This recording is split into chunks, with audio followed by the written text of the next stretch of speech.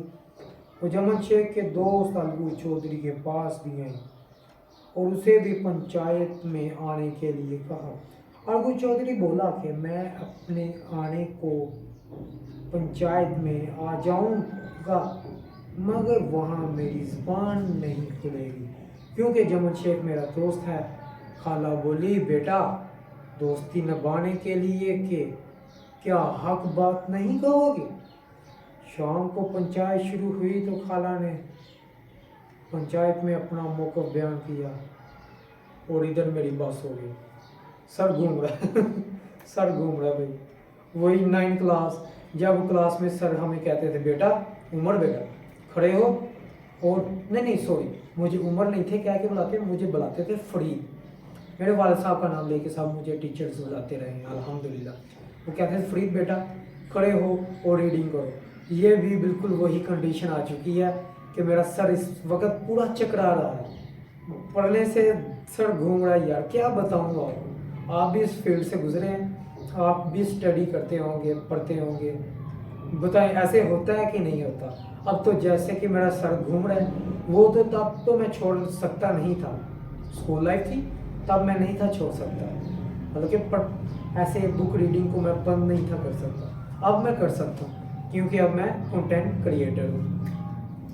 اللہ حافظ، love you to all content creators.